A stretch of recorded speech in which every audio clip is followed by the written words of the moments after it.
这位军爷，你就是胡庆鱼塘的刘老板？在下刘不才，奉大帅的命令，到你们这里买3000副避瘟伞，赶快准备。3000副？是啊，胡大人以前给士兵们送了些过去，效果很好。大帅命令，今后全部的军需药品都在你们这里解决。好好，我立刻照办。请你们喝茶。请。他不答应，为什么呀？他不想做姨太太。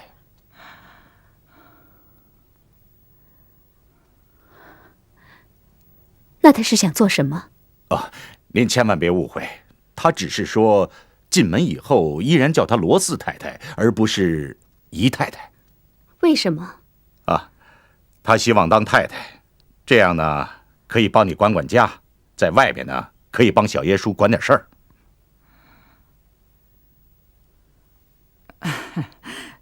罗四这个姑娘啊，倒是个有心人。兰姑啊，我看她这个想法也没什么不好。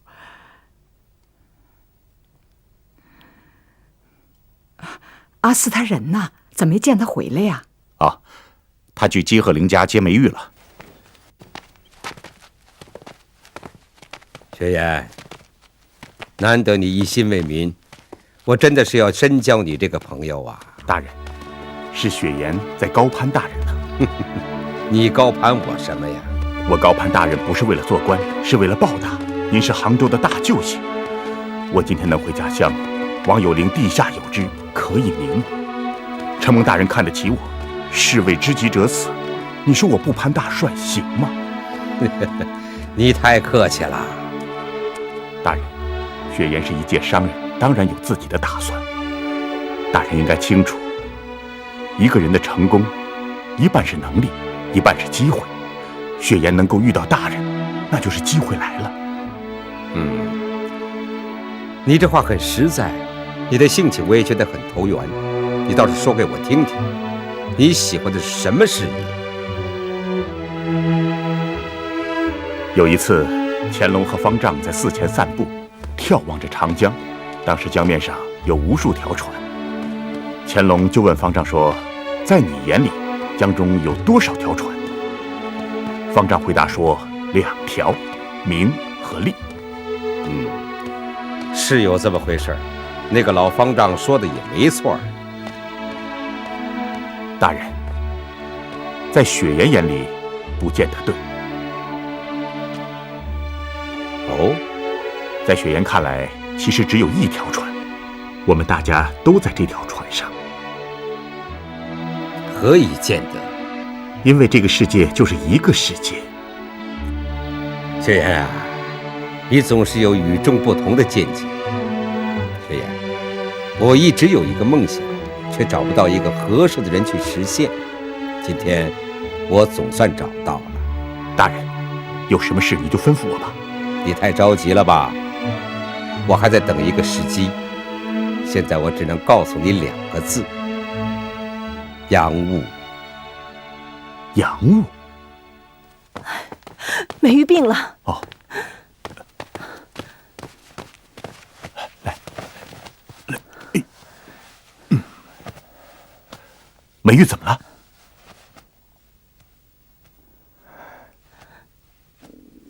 怕是中温了。中温了。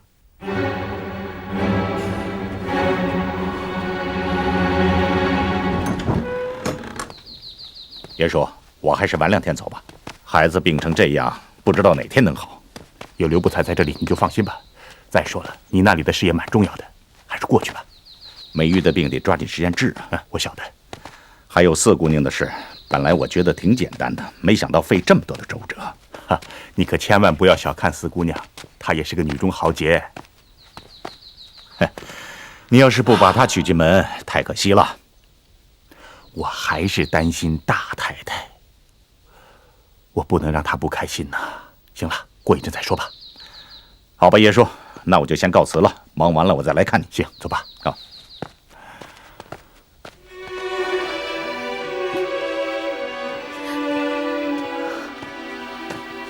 太太，你别再哭了，梅玉的病会好的，别担心了。现在瘟疫这么厉害，死了那么多人，梅玉要是有个三长两短，我可怎么办呢？你别这个样子，刘三叔不是给梅玉看过了吗？说应该会没事的，你别哭坏了身子。我去看看。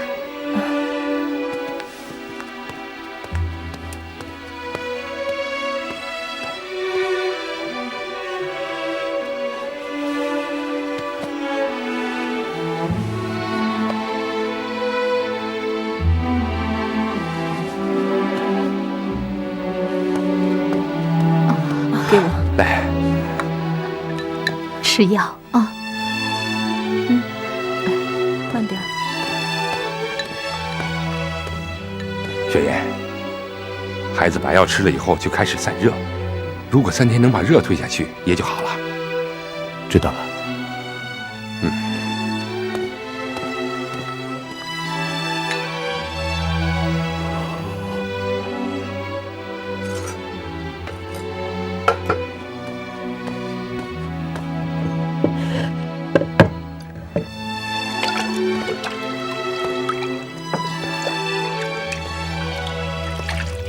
四姑娘，辛苦你了。没什么呀，你也累了，早点回去歇着吧。衙门里明天不是还有事儿吗？他们交给我照顾就行了。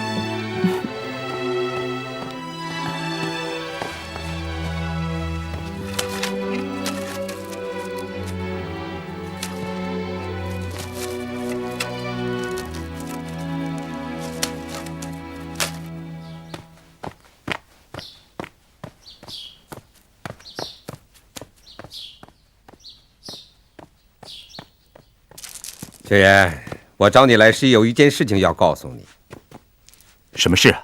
曾大人谎报战功，说右天王死于战火之中，实际上右天王并没有死，而是逃出来了。我要上一道奏折拆穿他的谎言。大人，这个奏折能不能换一换呢？为什么要换？大人，我想到了有灵兄那份遗书，何不借此机会将这封遗书禀报朝廷，除掉那些个十恶不赦的小人呢？胡雪岩呀，胡雪岩，人都说你忠义，你果然是忠义君子。好，为你这一言，我开坛好酒，一起祭奠王大人的英灵。大人，雪岩不能讨教了，得马上回去。为什么？家里的孩子得重病了。奶奶，哎，奶奶，梅玉啊，奶奶来了啊！奶奶，我饿，我想吃饭。哎呦，谢天谢地，知道饿了就是好啦。奶奶给你熬粥去啊！您别去了，还是我去吧。哎，好，嘿嘿，乖孩子，好啦。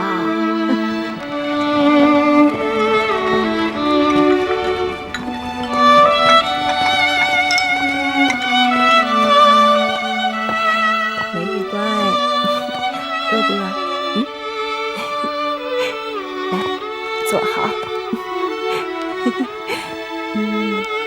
爹，哎呦，我的好女儿呀！哎呦，你可醒了！哎呀，真好！阿四，我女儿能熬过这一关，全靠你了。看你说的，我再去给她熬点粥。谢谢你啊，好女儿，醒了，醒了。阿四，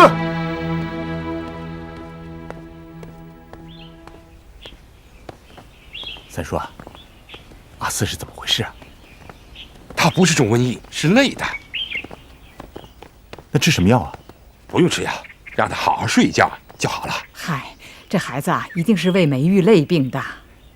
这次梅玉能熬过这一关，全靠他了。哎，是啊，那我先回去了啊。去吧。啊。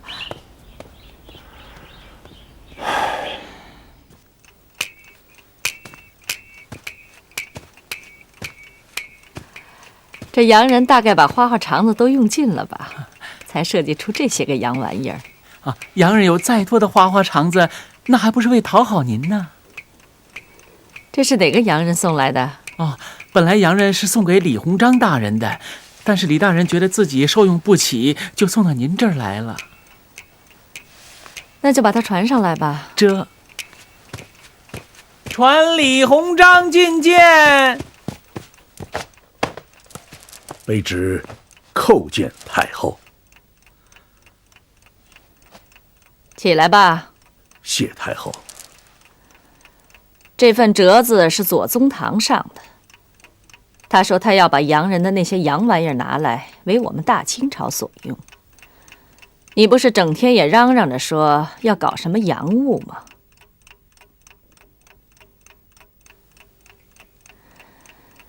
你们不会是拿这些洋玩意儿来哄着我开心吧？听左宗棠说，你那个江南制造局不过是吞噬朝廷银子的无底洞。卑职该死。你们都死了，谁给大清国听差呀？你不是宝马心仪去浙江吗？皇上已经恩准了，有时间你也辛苦一趟，去两江跑跑。你说皇上这种处置好不好呢？皇上圣明，太后圣明。你是大清朝廷的重臣，就应该办好自己的事，替皇上和朝廷分忧。臣就是拼了命，也不负太后圣恩。我累了，办你的差去吧。这。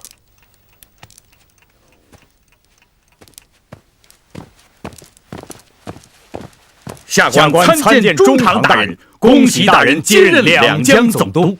免了。你们知道我为什么把你们连夜找来吗？哦，下官不知大人今夜到此，觐见来迟，请大人恕罪。请大人恕罪。你们知道你们的罪过大了。邵友莲，我保你做上海道台的时候，我和朝廷对你寄予很大的希望，希望你能成为上海办洋务的桥头堡。可你都做了些什么？大人卑职该死。你们制造的是左宗棠打击我的武器啊！太后把左宗棠上奏的折子交给了我，你们自己看吧。兴办洋务是利国利民、造福后代的大事，连你们都不尽心尽力，难道让左宗棠去留着后世英名吗？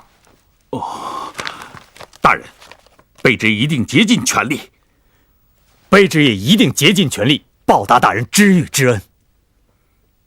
好了，干好你们的差事，我就不怕那左宗棠再乱踢人了。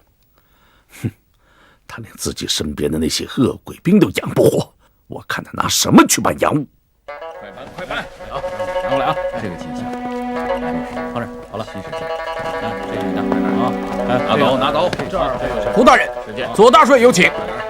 好，我马上过去了。郡爷，请先行一步，等胡大人办完事，马上就到。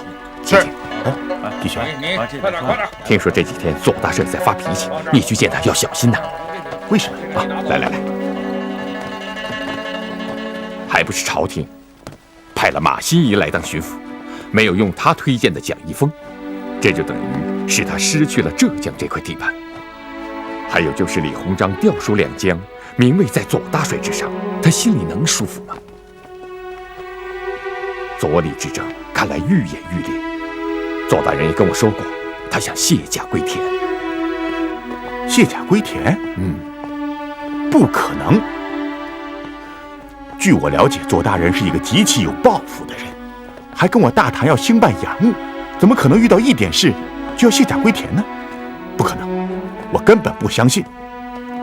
我猜他找我去呀，一定是为了军饷的事。他抓住你这个财神爷是不会撒手的。哼，我也不会轻易撒开他呀。雪岩啊，你说现在朝廷急得我是无路可走啊！不但不给我军饷，还要我浙江每月拨给陕甘协饷10万两。我这么多的弟兄都要张口吃饭，我总不能让他们饿死吧？你给我想想办法，我该怎么办啊？我说你一向快人快语，怎么现在不说话了呢？啊，大人，我也的确是有难处。你想想看，这么多的军饷在浙江一地解决，这实在是太难了。筹的少了吧，不够用；筹的多了，那地方就太苦了。这的确是你的难处啊。我这个人凡事先讲理后讲情，如果情理都站得住，还办不成，我当然有我的手段。大人，你说吧，确切的要多少？实话说，我的兵实属18000，不过筹饷要宽，按23000人算。23000人，每人每个月按5两算，那就是115000两啊！再加上将领们的费用，至少每个月得15万两，差不多吧。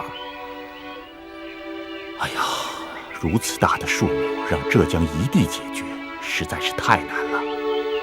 左大人，能不能想办法让广东方面帮帮忙呢？广东要解决浙江的军饷有名无实，我要奏请停拨。要照现在的情形看，广东的军饷也是个画饼，解决不了问题。那就看我的手段吧。我要把这画饼变成又大又厚的玉米饼，你信不信？我信。大人能否告诉我怎么个画法呀？我不但要平地抠饼，我还要大锯活人。大锯活人？如果我派兵向福建的太平军压过去，他们的出路会是哪儿？向南，去广东。只要他们一进入广东，我的军饷就不是画饼了。大人，广东巡抚可是你的亲家呀！我说的大锯活人，锯的就是他。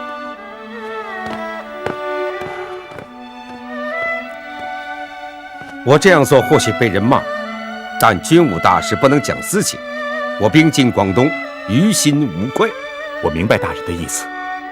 一旦大人带兵进了广东，这广东巡抚郭大人就得乖乖的替我筹措军饷，否则的话，我就会逼朝廷让他下台。大人，这是必然之事。我是武行，兵马军火是我的根本。谁要是不给我军饷，那就等于是要我的命。他虽然是我的亲家，但是我不能因为寻私情而动了根本。大人所言极是啊。雪岩，我走以后，你也准备去上海。去上海干什么？其一，你专门为我筹措军饷；其二，你还记得我曾经说过的洋务吗？大人，你不用推脱，你也推脱不掉。我说过，我们既然成了朋友，就不容你说干什么不干什么。大人，雪岩乃一介商人，不求别的，只求干点实事。我这不是让你干实事吗？大人，您所说的军饷和洋务的关系可太大了，雪岩怕能力有限，耽误了您的大事。你务必要帮我这个忙，没有你，我是寸步难行。我相信我没有看错你，就这么定了。既然大人如此看重雪岩，那好，我就试试看。二弟，你就不怕吗？军饷可是他的根本，万一有了延误，他会要你的命。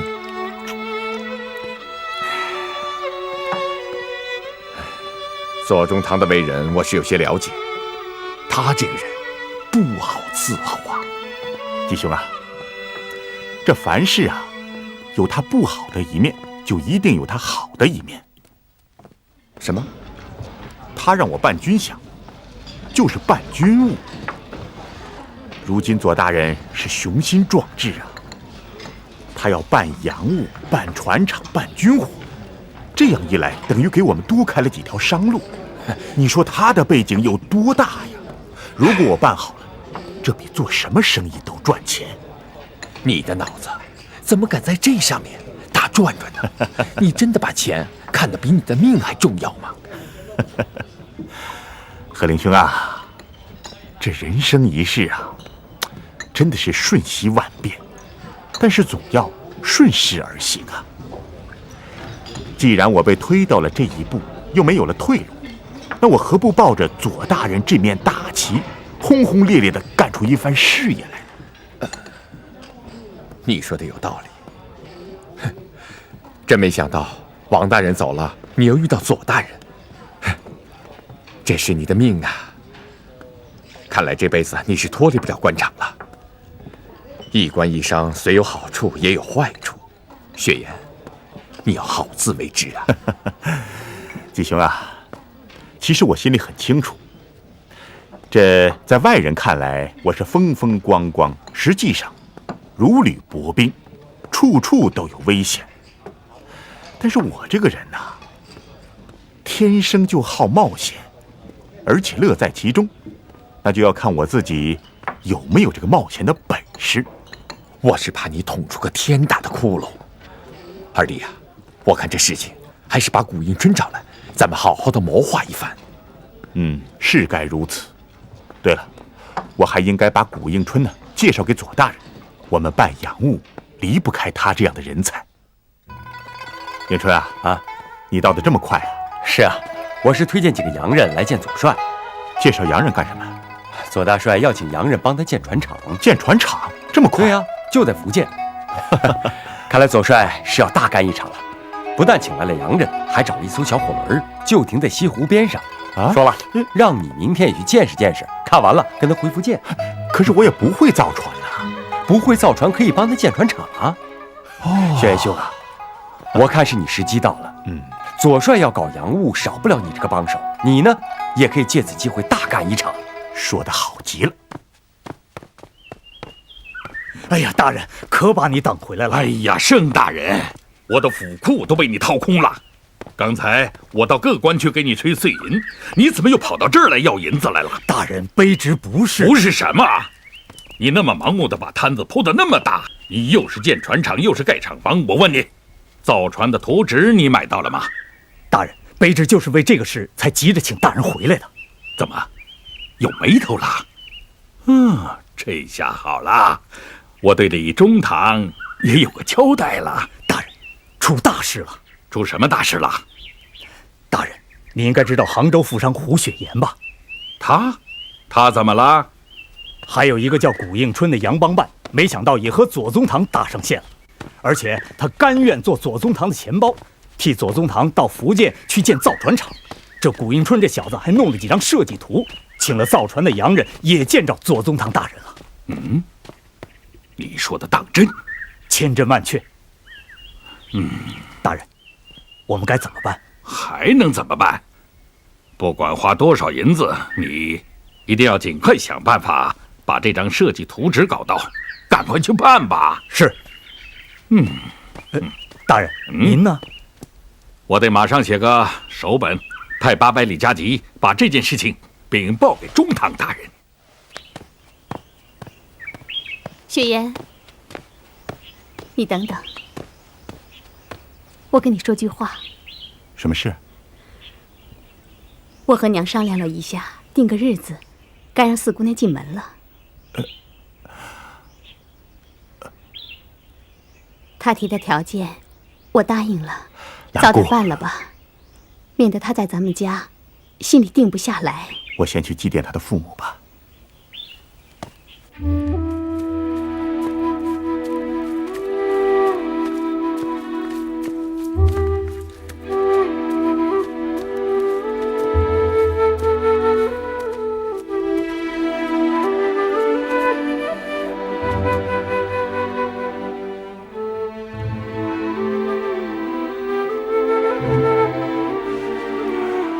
罗四弟，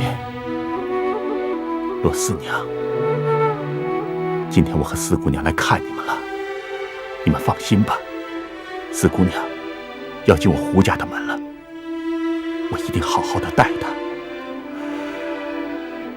她是我胡家的恩人呐。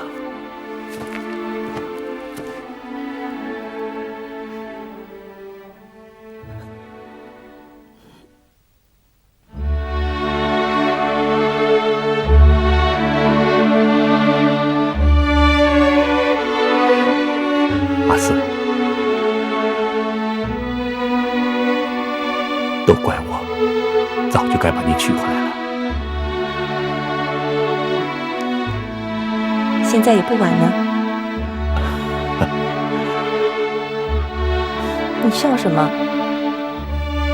我笑这都是命中注定的，你早晚都是我的女人。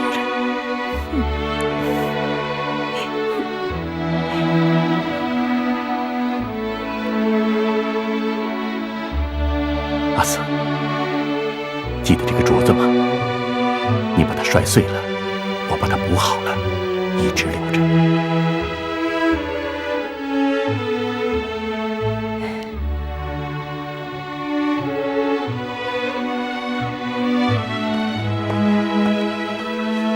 四妹，你歇着吧，都忙了一天了。真的不用了，衣服我都洗完了，饭在锅里热着呢，雪妍回来就可以吃了。对了，娘的鞋我做好了，一会儿你给娘送过去吧。啊，不，还是你送给老太太吧。你给我给还不是一样，最主要是娘高兴嘛。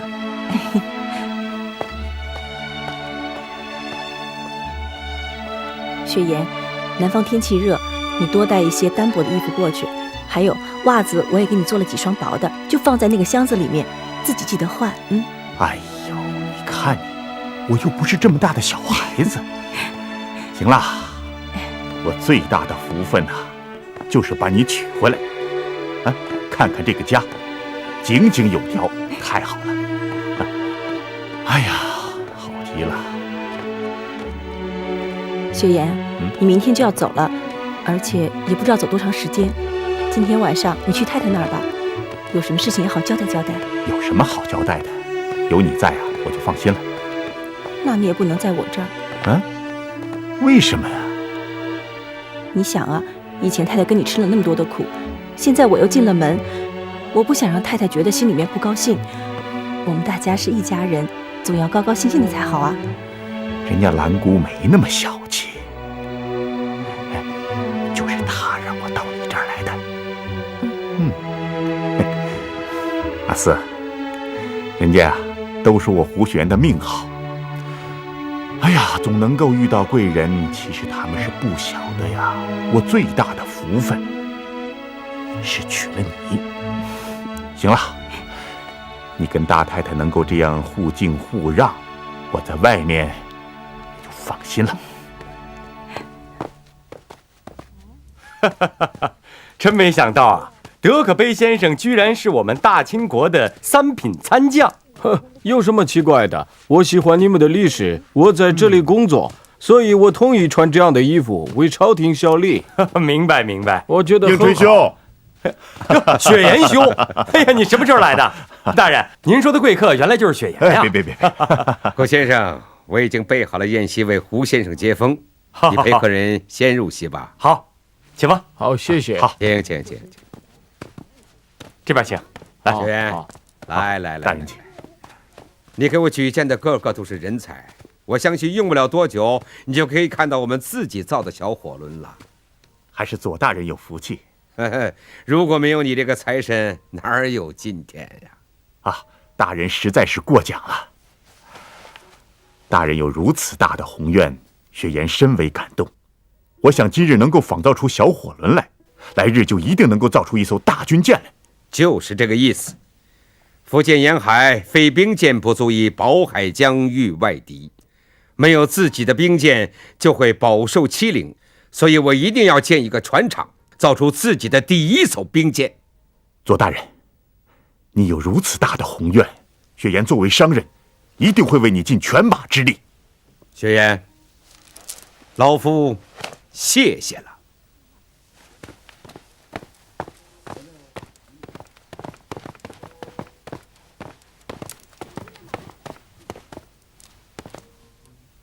二位大人来了。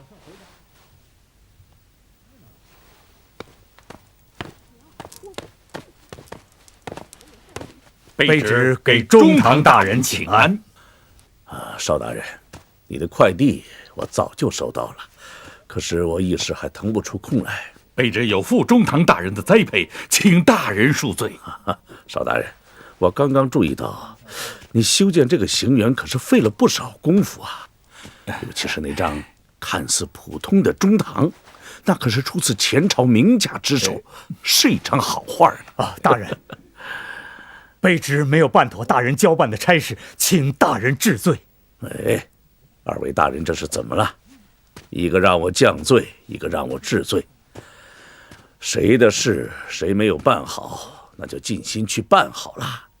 难道你们怕左大人会把那洋务办好？都是大清臣子，谁把差事办好了，那都是我大清之孝。谨听大人教诲。我大清人才济济，再说你们2个也不是笨蛋嘛，难道你们相信近期会办好洋务？他左宗棠那里可能做到立竿见影、马到成功吗？你们只要办好你们的差事，我有什么理由去治你们的罪呀？如果真的要去治罪，那看笑话的人必然是那左宗棠。多谢中堂大人的体恤。邵大人，你信上提到那个胡雪岩，可是要好好关心关心。如果没有了他，那左大人可是寸步难行啊。这次我入闽作战，乘胜追击，一举拿下广东。雪岩，你明白我是什么意思吗？我明白大人的意思，只要大人拿下广东，这建造船厂的条件就算是具备了。你呀，真是一点就透啊！日后我要上书出奏，创办船厂，组建南洋水师，朝廷必会下谕各省督抚。如果沿海3省都站在我这边，我还有什么为难的呀？要我看两江不会公开为难的，因为这建船厂的经费从海关中调拨，那是天经地义的事情。对，广东大局一定，我就出奏朝廷。大人准备在福建做几年呢？问得好，你说我在福建应该做几年呢？大人应该明白，如果想求胜立功，那马上就能够做到；如果想继续向朝廷要军饷呢，便可说是匪事猖獗，可以拖延时间呢。什么都瞒不住你呀！洋务兴国，创办船厂，上海转运局作办，非你莫属啊！大人，只怕雪岩才疏学浅，有负重任呢。雪岩，你我肝胆相照，一切琢磨就拜托了。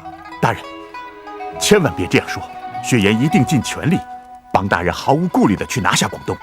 好了，雪岩，咱们该入席了，不要让杨客人等得太久。来，大人请。根据朝廷线报，这个左宗棠正在雄心勃勃地实施他的建厂造船、建南洋水师的计划，目的就是可以在朝堂之上拥有与我们对抗的本钱呢。中堂大人，以下官之见，如果左宗棠一时无法在福建消灭太平军的话，我想恐怕他们会留下不走啊。大人，太平军已是强弩之末，不堪一击。依我看，左宗棠为了他的傲慢和虚荣，一定会穷追猛打的。你们只说对了一半，这个左宗棠绝非等闲之辈，他一定会费尽心机的把一切操纵在自己的手中。这样一来，这场仗就成了左宗棠手中的软皮糖，大小由他捏，长短由他压，成了他向朝廷和我们要兵要饷的筹码了。不仅如此，他一定还想染指广东，我们要严加防范。听大人这一席话，胜读10年书啊！照这样做，我们不是又受左宗棠的算计了吗？不，左宗棠我可以让他一时得计，但我绝不会让他终生得势。不信，我们走着瞧吧。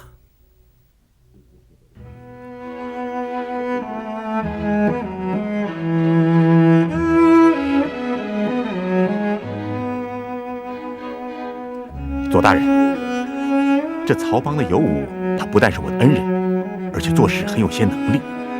为防止盐税私逃，能不能让他带队去缉私呢？可以，让尤武招个200-300人，由他管带。至于饷银，一切按营里的规矩去办。还有什么？还有就是原浙江海运局作办季鹤龄、采运局邱风岩，这都是有能力的人。将来办造船厂，还有采办局，这都需要人才啊。是啊，人员调度由你定夺，对你保荐之人可以善待善用，你尽管去做。一切由我担待。还有什么所托之事啊？大人，没有了。私事呢？私事？大人什么意思啊？事成之后，我会给你一个惊喜。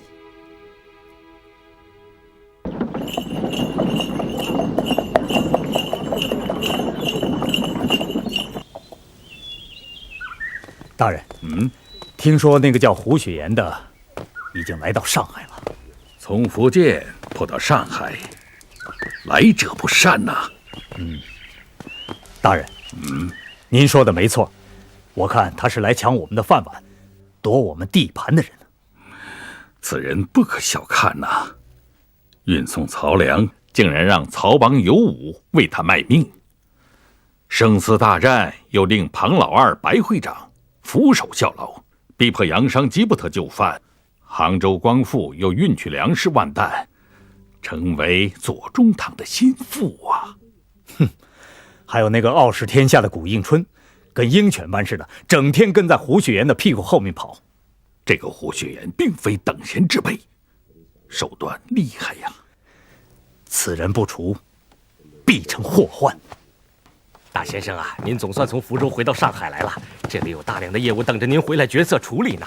这左大人呐，一器重我，我还真有点忙不过来了，所以我就把你从杭州调到上海来，做我上海富康的总当手，总管我全国的业务。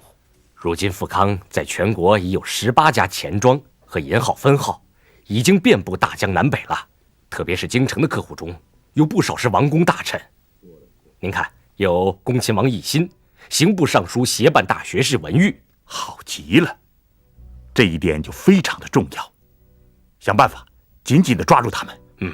这些个皇亲国戚啊，那都有非常特殊的关系，对我富康未来的发展会起到难以想象的作用。什么时候有时间，我到京城去一趟，把那边的事情料理妥当。好极了。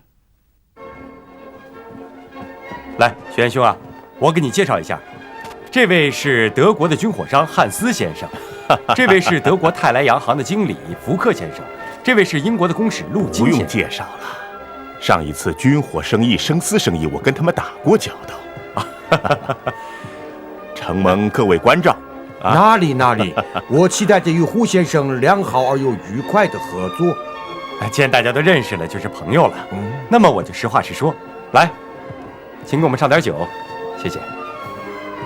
现在胡老板是上海转运局的坐办，他想跟国外进口一批机械设备，那么我们就有了合作的机会，希望合作愉快。来，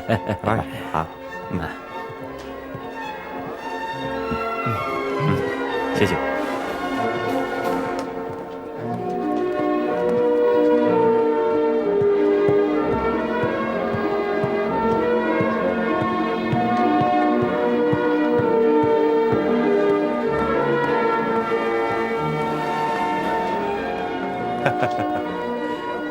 尊敬的胡先生，你还认识我吗？吉伯特先生，你曾经骂我是狗东西，我骂你是狗娘养的。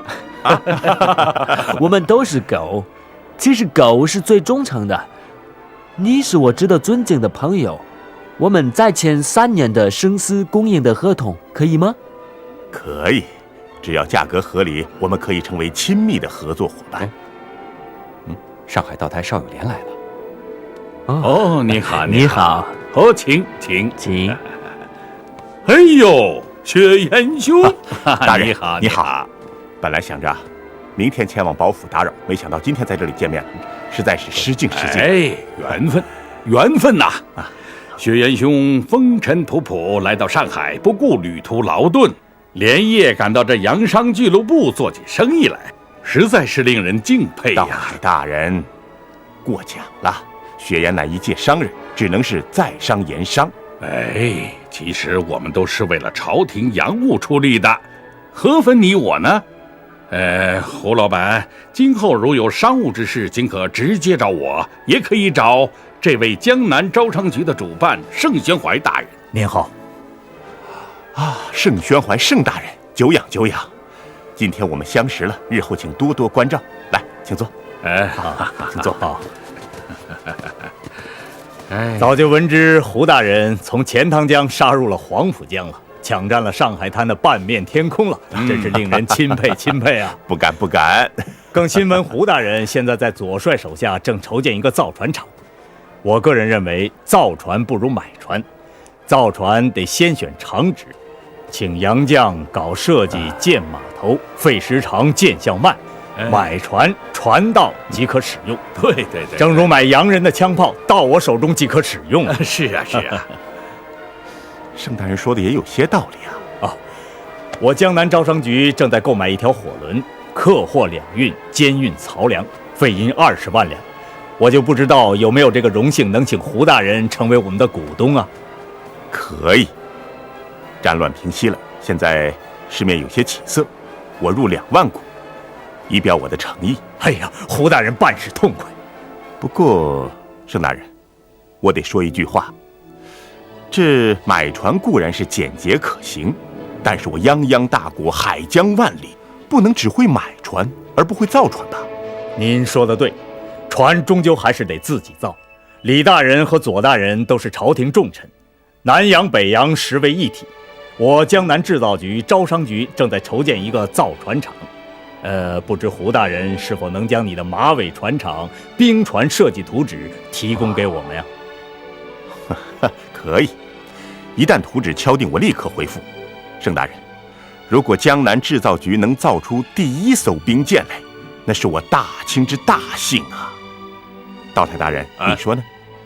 胡老板所言极是，那就静候胡大人佳音了哈。我和道台大人到里面还有些事，恕不奉陪了啊！告辞了，谢谢。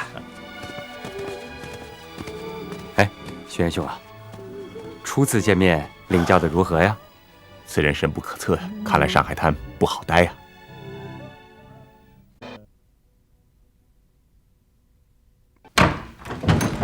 你在上海，邵有莲对你还客气吧？表面上看倒还过得去，只是这盛宣怀在大庭广众之下，公然向我索要这造船厂和兵舰图的图纸。你答应给他了吗？我考虑再三，还是给了吧。大有谦君子风度啊！图纸就是给了他们，也是纸上谈兵。报！大人，朝廷500里快船。大人，出什么事了？朝廷让我出任上甘总督，而且是即刻上任。为什么？虽然啊，我又要领兵打仗了。西北有战乱。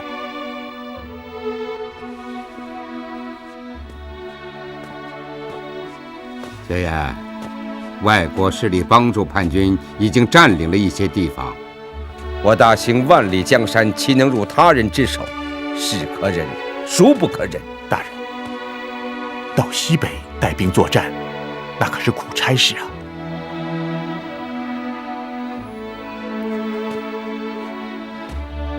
这是太后老佛爷的旨意，也算是朝廷知人善任。男儿在世，总是要建功立业，我也只好为了社稷大业，置一切而不顾了。由大人亲自率兵出征，西北何愁不平啊？这是这西北西出阳关无故人呐，大人，你一定要多多保重。我决心以下，带着棺木领兵西征，收复疆土，决死沙场，留我一代英名。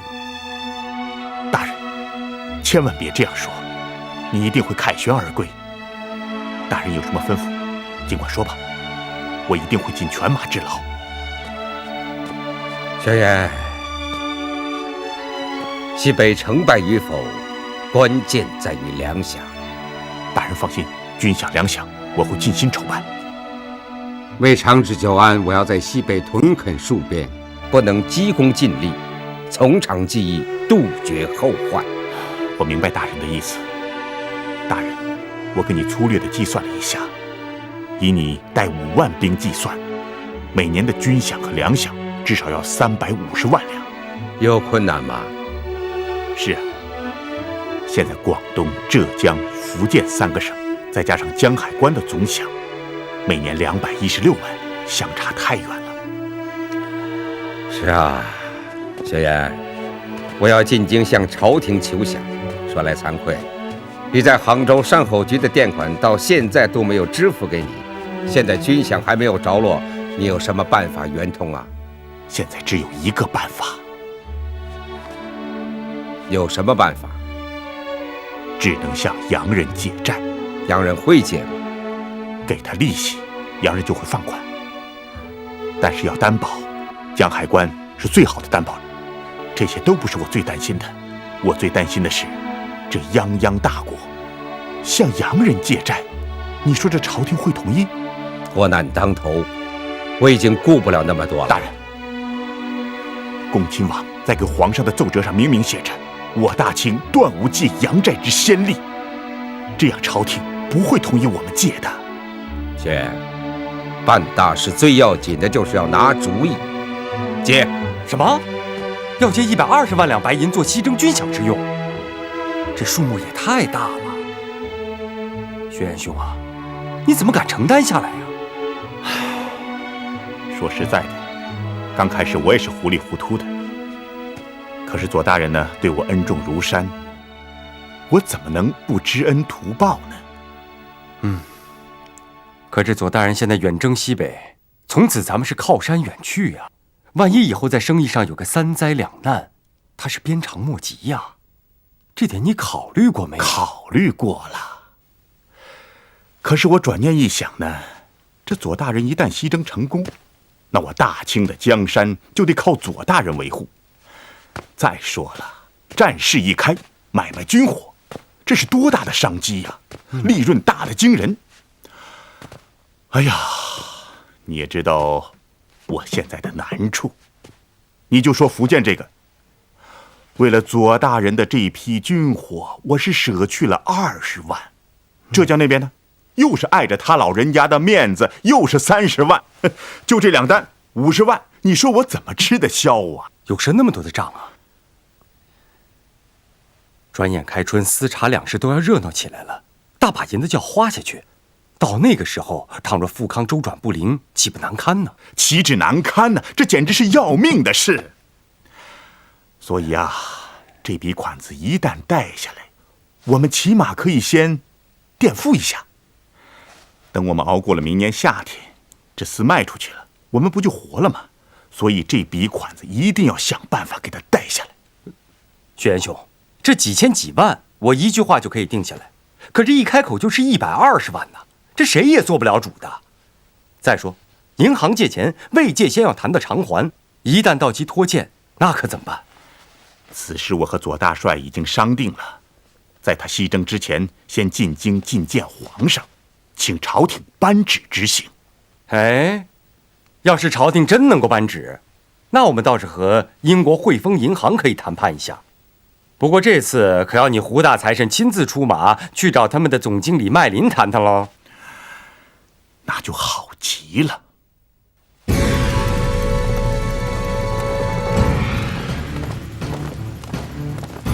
这个左宗棠，不是上谕让他西征吗？他来京城干什么？这还不明白？凡事要进京就得要钱，他可不会放过这个机会。听说军情紧急，让他先出关，军饷自己解决。据说是皇上的意思。这哪里是皇上的意思？无非是有人怕左宗棠进京找麻烦。可他左宗棠天生的执拗性格，偏要来讨人嫌，也难为他了。没有钱如何养兵？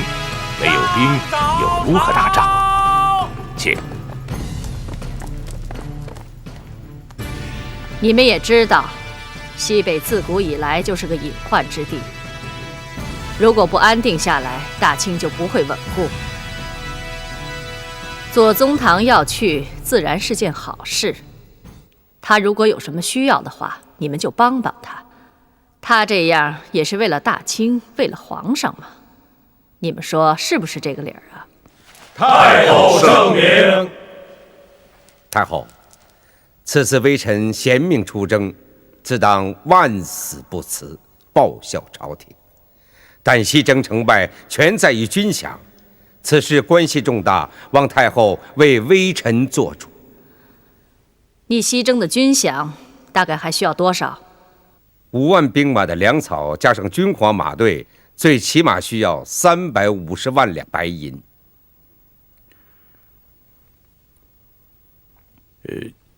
启奏太后，目前战乱刚平，国力维艰，大江南北连年遭灾，上交国库赋税锐减，西征军要350万两白银，我户部实在度之不出。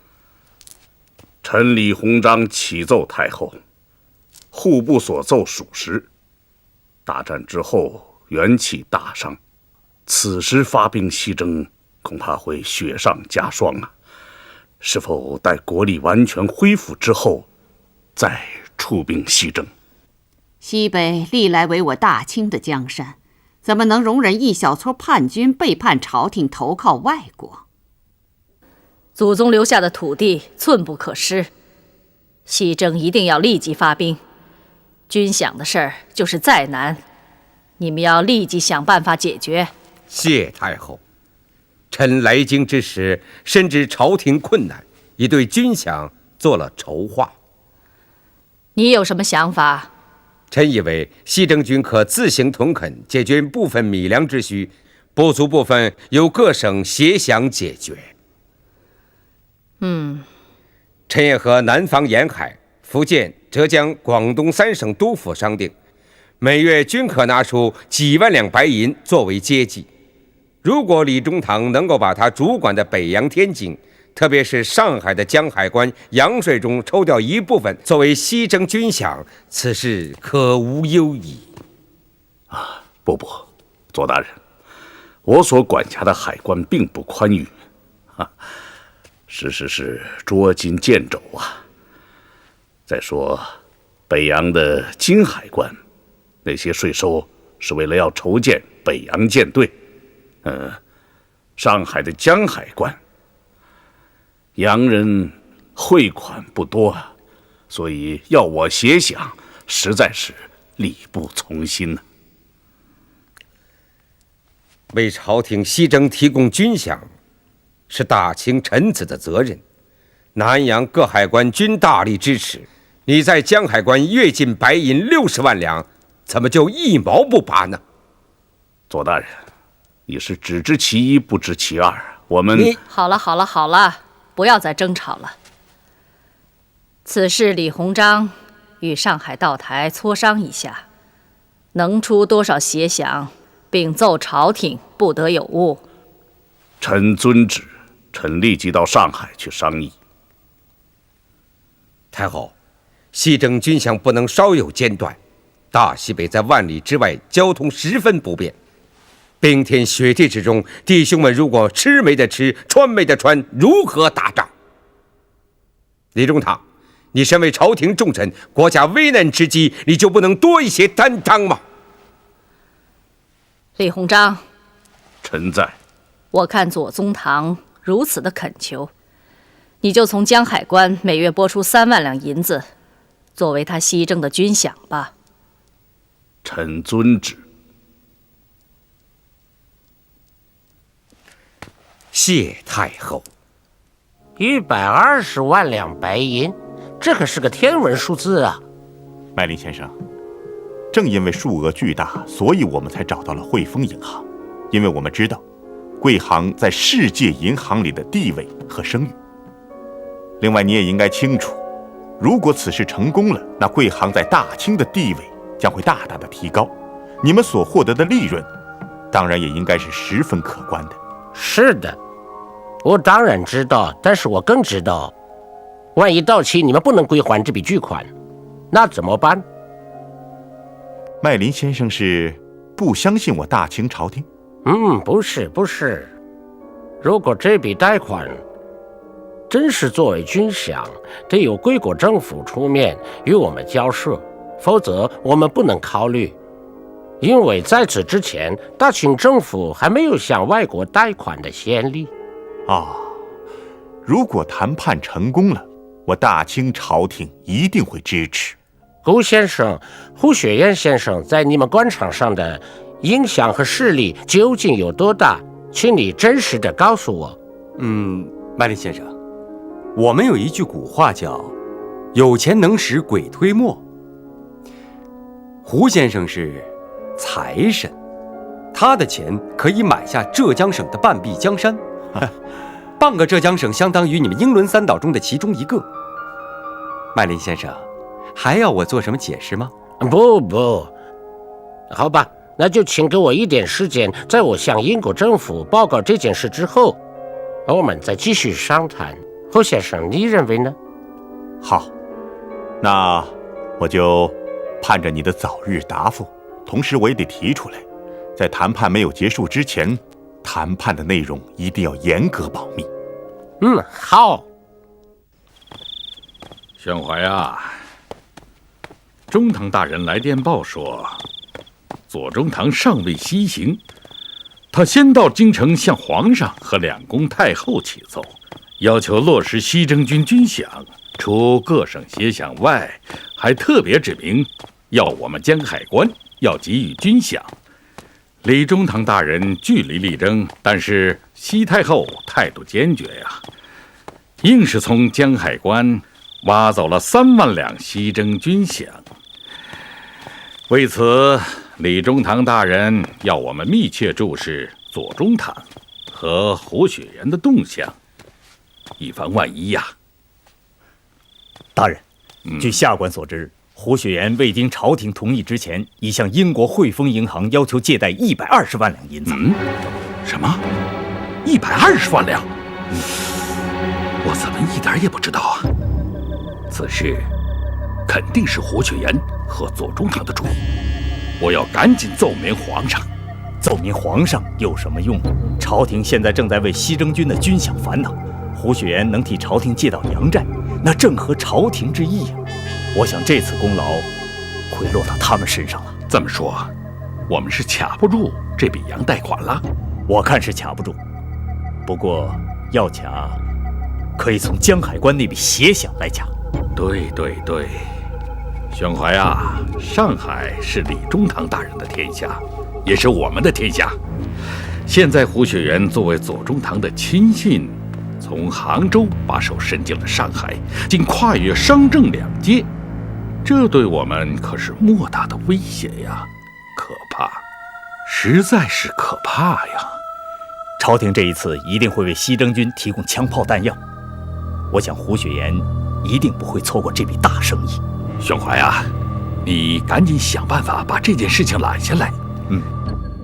江南制造局理所当然要为西征军提供武器弹药，这是名正言顺的事情。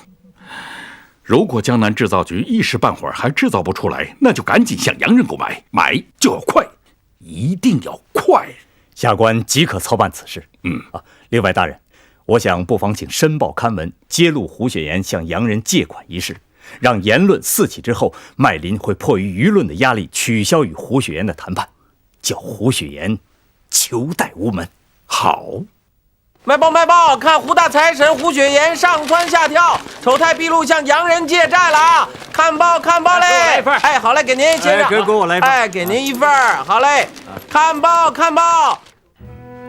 你看，骂得狗血淋头。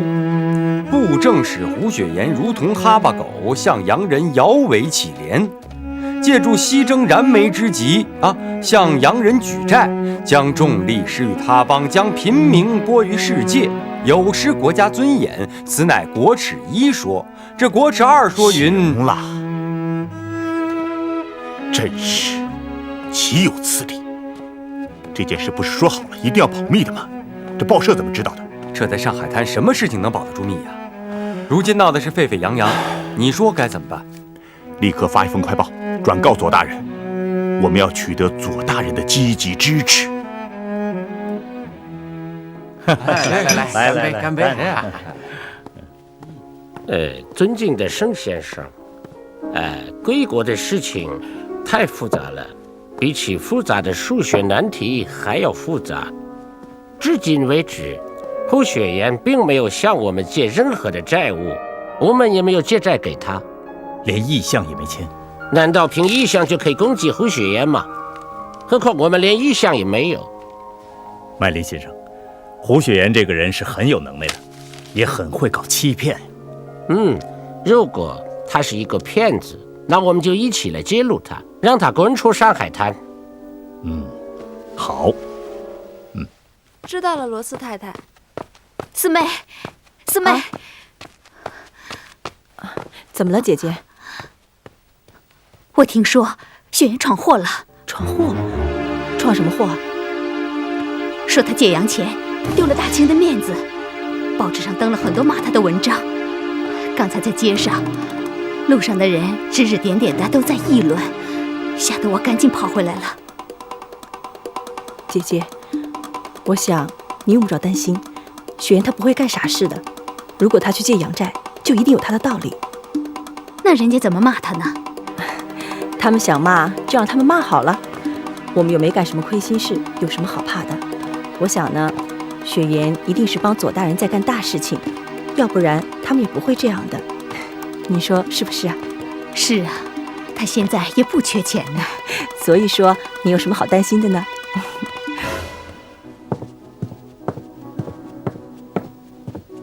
吉伯特先生，你好。您好。今天我给你介绍一位新朋友，这位是江南制造局总办盛宣怀先生。吉伯特先生，你好。你好，江南制造局，我知道。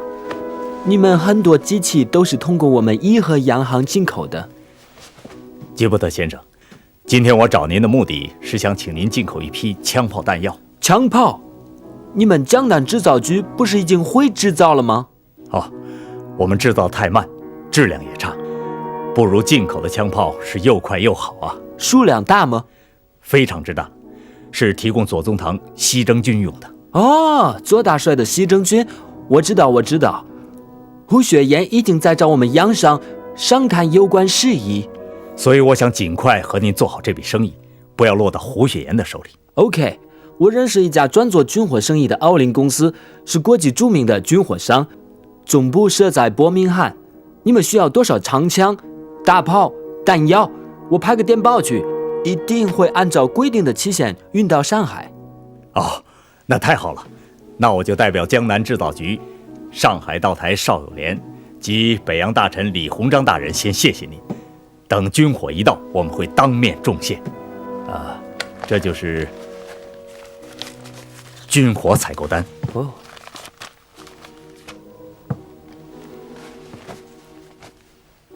我一定设法为你们买到当今世界上最先进的、最新式的武器。不过，要想武器早日到，先要把货款全部付清。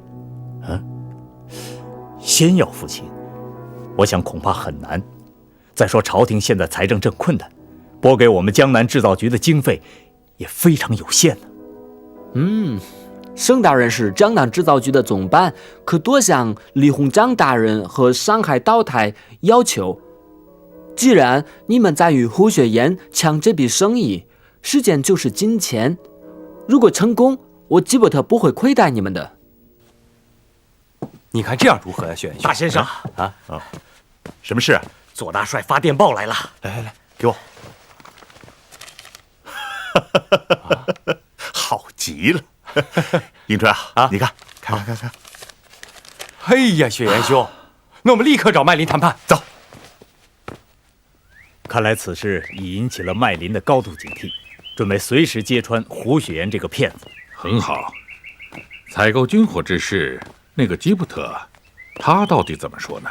没问题，一切包在他身上。不过他们要求付款要迅速，全款付清之后，他们军火才会运到。款子全部筹齐？不行啊，枪炮弹药到不了，那可怎么办？不可能吧？双方订有合同，从中又有吉伯特先生做担保，应该是不会有问题的。据说奥林公司可是国际驰名的军火商啊。此事要妥善解决，不可掉以轻心。是。请问胡先生，上海申报对你的行为进行了无情攻击，你现在是什么态度？麦林先生应该知道这一切并不是事实。此事我们已经电告了左大帅，左大帅的回复是一如既往，绝不退缩。这报纸上谩骂攻击胡先生，您有什么见解？贵国言论自由，但思想掉入了保守的陷阱。我认为，能够向银行取得贷款是信用的标志，并不是丢脸的事情。关键是银行要防止欺骗行为的发生。这麦林先生的确是个行家，我也知道，开银行最担心的，也是最倒霉的，莫过于呆坏账。我想知道贵国朝廷对借款的事态度如何。麦林先生，我要告诉你，大清朝廷现在把收复疆土作为头等大事来抓。一个带兵的将军能够自己筹借到贷款，朝廷当然会全力支持的。左大帅的势力范围，据我所知，似乎只有山西、甘肃2省，那是最贫瘠的地方。不然也。如果大清朝廷同意了这笔借贷，他会下令由各省来分摊回扣这笔借贷。所以这一点，请对方不必多虑。那么这笔贷款为什么不请你们朝廷出面来借呢？麦林先生，左大帅出面，那就代表朝廷了，一切都讲对等。如果真由对方政府来出面的话，那我们坐在这里谈就不对了，应该由对方的户部出面。如果左大帅代表大清朝廷，而你代表左大帅，那就等于你代表大清朝廷，是这样吗？谈成功了，我代表大清朝廷；如果谈不成功，那我只代表我个人。胡先生的辞令很精彩，请允许我再提出最后一个问题：你如何能证明你代表左大帅？刚才我们已经收到了左宗棠左大人的电文。大人电文如下：申报其文，无稽之谈，继续谈判。如若成功，户部可出委托书。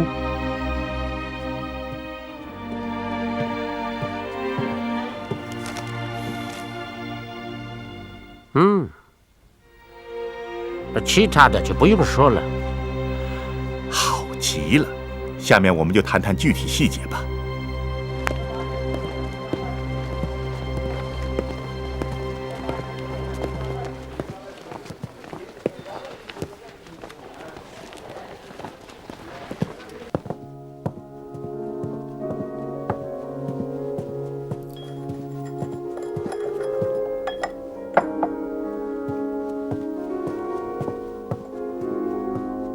吉伯特，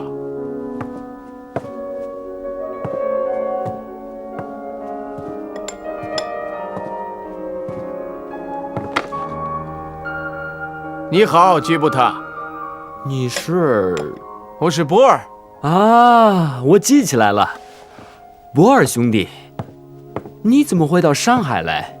别提了，几年前一直在香港闯荡，什么事都干过，实在混不下去了。朋友劝我到上海来碰碰运气，我买了张船票，就来到了上海，希望你能帮助我。哦，博尔兄弟，我会帮助你。目前正好有一个发财的机会，你来和我一起冒险吧。我帮你在上海成立奥林公司的办事处，马上开展业务。现在你拿着钱去买一套漂亮的西装和一双皮鞋，在上海滩。只认衣裳不认人，你要把自己打扮成英国的贵族阔佬、百万富翁、英国奥林公司的总代理。我这么说，胡雪岩向汇丰贷款搞成了？就差一步正式签协议了。没有办法，太后遗旨，户部只好给胡雪岩签发委托书了。那就赶紧抓住吉伯特和奥林公司，做好军火生意啊！告诉你，军火比鸦片还要赚钱呐！大人，这批军火由我们先垫支。问题胡雪岩并没有委托我们代为订购啊，这到时他翻脸不认这个账怎么办呢？他敢！西征军饷在胡雪岩手中调拨，洋人贷款又由胡雪岩运转。哼，他这是被窝里放屁，想独吞呐！到时候我出面，看他敢说半个不字。是啊，我谅他也不敢。如果他敢的话，我们就在江海关那笔鞋饷上掐死他。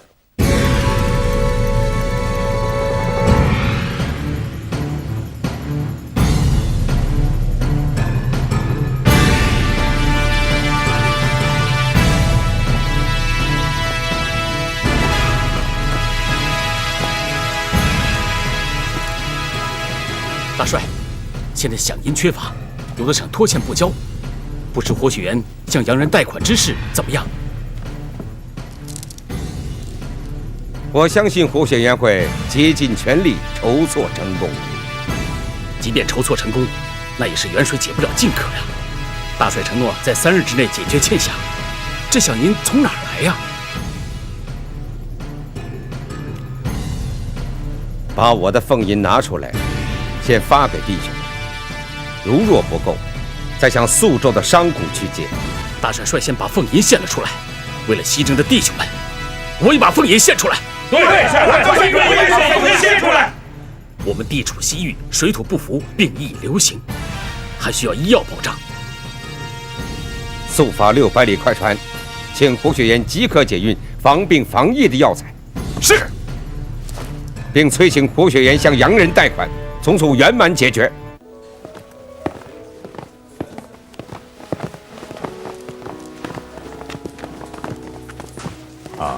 这位是英国皇家奥林公司的总代理博尔先生，这位是江南制造局招商局总办盛宣怀先生。你好。你好。请。盛宣怀先生，英国奥林公司的总代理博尔先生已同意这笔军火贸易，并已召回伯明翰总部。只要付清货款，正式签约，那么第一批枪炮弹药马上可以在利物浦装船，日夜兼程运送到上海来。这是合同的正副本。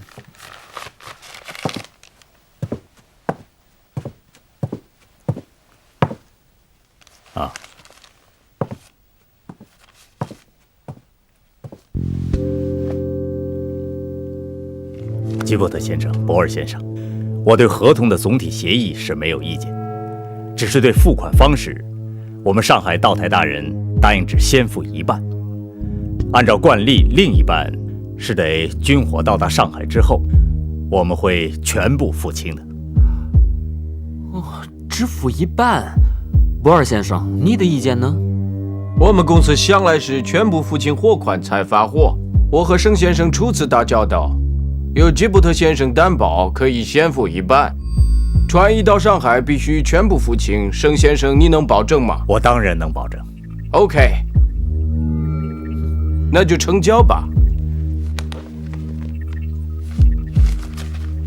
这是花旗银行的银票，啊。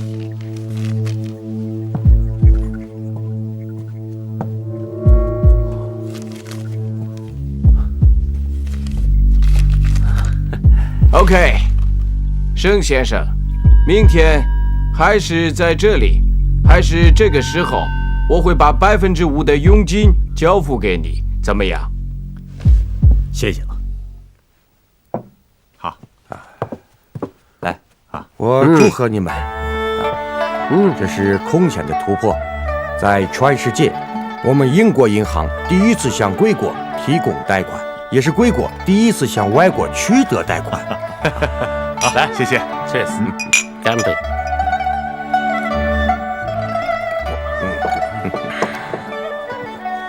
胡先生是左宗棠大人的红人，将来在西北和南洋的商务上，还请2位先生给我们英国人多多关照。那是应该的。我们除了借贷洋款，还要购买一批军火。不过我听说，贵国的吉布特先生已经捷足先登了，而且跟你们签订了合同。请不必介意，军火是一块诱人的蛋糕，大家都想分一块。胡先生，你总不能独把上海一方吧？总得留一点点给别人吃嘛。哎，这一点点可不是个小数目呀。是啊，关键这是西征的款项。盛宣怀用了我们的钱，既讨了好又卖了乖，还捡了个大便宜。那我们以后再有合作，你们不让他占便宜不就行了吗？好，让我们举杯，为我们成功的合作干杯，也为了我们再有合作干杯！干杯！干杯！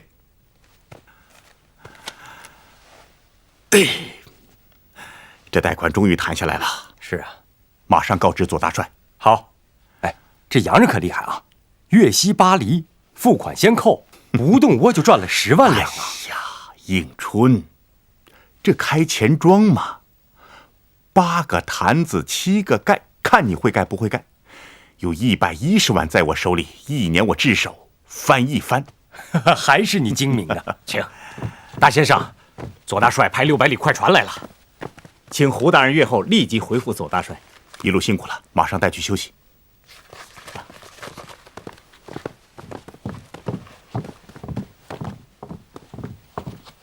什么事儿？迎春，马上再发一封快报，告诉大帅，他所需要的药品和物资即刻动身。好，来，胡先生请，里面请，里面请。啊，您请上座。福年，我听有人说你是搞典当行出身的。哎呦，这可谈不上，但是我懂一点。我是徽州人，我已故的三叔是当铺的朝奉，我在他那儿整整干了1年，所以我对典当业的运作和行规多少懂那么一点。那如此说来，我找你算是找对人了。我就想问问你这典当行的事。你说你这人，知道现在典当行业的人才甚少，你要早跟我说的话，也不至于埋没到今天。哎呀，我简直是后悔极了！我当初为什么没有干典当这一行，而是吃了私行这碗饭？我现在呀，真是后悔极了。那我问问你，你说开典当行到底能不能赚钱？稳赚呐！典当这个行业啊，就是与众不同，是365行中最舒服的一行了。他住的舒服，吃的舒服，入息优厚，做事轻松。要是吃过典当这碗饭的人，那别的饭就再也不想吃了。你的意思是，开典当行容易，要想找一个开典当行的好手不容易，是吗？哎，是这个样子。不过要是存心找的话，还是可以找到的。好极了，尽快帮我物色一个。最近我发现，从南京、无锡，还有苏州这一带，有不少的有钱人都来上海避难。为了生存，他们手中有很多的细软都想拿出来典当，所以以我判断，这个行当应该很有发展。如果我在这个行当里再能够赚些钱，那还可以补偿左大人西征的军饷啊。既然胡先生有意典当业，如果信得过我朱福年的话，我可以给你介绍一个人。谁呀？他叫唐子韶，是我的同门师兄弟。他一直在宁波从事典当业，他的能力绝不在我之下。那好，就请你的这位师兄弟来给我做主管。除了要在杭州和苏州开当铺以外，最重要的，你要在上海开当铺。这上海的市场可是太大了。然后你再在全国的大江南北各大城市，再一家一家的开出分部来。就这么定了。行了，我和庞二爷说一声啊，大荣你还管着。好，我的典当行呢，你给我监管。有一点你应该知道，我这里面用人呢，从来是善待、善用、善语。哎呀，胡老板，您的为人我是清楚的。只是现在您既开了钱庄，又从事粮食业、生丝业、房地产业，还有医药业，现在又要搞典当业。哎呀，这么多的钱款，您调动得过来吗？这用不着你操心，调动钱款是我最擅长的。而且我有了钱，我就是得想办法用出去。我要用钱再来生钱，懂吗？我懂。行了，过2天我要回杭州了，你转告子韶，我要在杭州跟他面谈。好的。胡老板，我送你。什么？谢爷叔，你又要开当铺啊？你的脑子可一时都不闲着。你刚把洋人的钱借到手，现在突然要办新的生意。哎，你看看你开了什么啊？钱庄、药店、私行、房地产，你可够忙活的。你为什么要开当铺啊？这叫借势。比如现在左大人西征，为什么要借洋款呢？那就是借洋人之势来壮大自己。迎春啊，你说是不是啊？是啊，借洋人之势，左大帅西征可以建功立业，小爷叔你呢又可以发展自己啊。在我看来啊，钱庄就是有钱人的典当行，典当行呢又是穷人的钱庄。你说现在战火纷飞，有多少逃难的？不要说那些小户，就是一些大户，应急的时候，他也得到典当行去。小爷说啊，你总不至于把典当当做一项慈善事业，而是想挣大钱吧？那当然了，天下就没有不赚钱的典当行。我准备开20-30家，这小的呀1-2万，大的呢4-5万，总归得40-50万吧。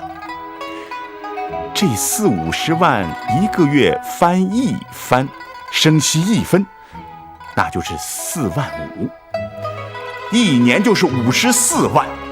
哎呀，要是我呀，别的什么都不做了，就经营这20-30家当铺就够了。那当然了，你以为你有眼光啊？小爷叔那眼光才叫眼光呢。你看看现在乱世凶年的，别人都没办法了吧？就是小爷叔想出这条妙计，开出生财之道的。哎，这尤武怎么还不来啊？老爷，五爷来了。哦，不好意思啊，来请。哟，爷叔，五哥，你来的正好。哥啊，先给我说说，曹帮弟兄们的日子过得怎么样？好，贩运粮食，稽查私盐，现在可不比从前了。爷叔找我来，肯定是有重要的事情。爷叔，快说吧。好，坐。好。本来这件事啊，我不想麻烦你，可想想不行。这左大帅带领的兵马，他大多数是湖南人，爱吃大米，所以我想让你带领一些曹帮的弟兄，给左大帅送大米去。好，你想想啊，那前线的将士要是吃上我们送去的大米，那会是什么心情啊？好，这既是人情，又能鼓舞士气，我照办。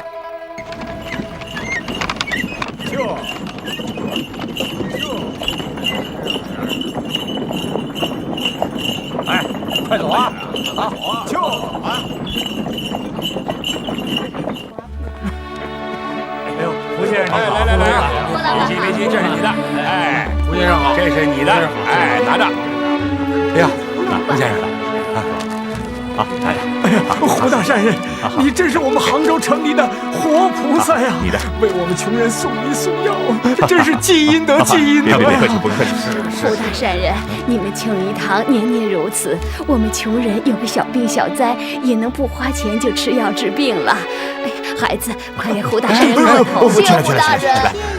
哎呀，我们庆余堂为你们做这点事情，那是应该的，不必挂在心上。薛元兄，你如此积德行善，必得好报。今生不是长寿活命100岁，就是寿终正寝，得到好死啊！我开庆余堂，就是要让病人早日康复，硬硬邦邦的活100岁，那才有滋有味。雪岩常常是口出谬论，不过想想倒也是言之有理呀。哎，胡先生，你们结伴而来是有事吧？咱们里面说。走。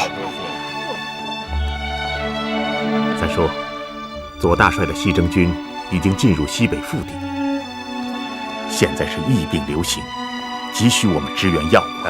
除了赶制一批胡氏避瘟丹、诸葛行军散之外，还可根据古方新研制利马回疗丹、绿药膏、紫雪丹，对治疗创伤、疮疔、溃疡、镇惊通窍有特殊的疗效。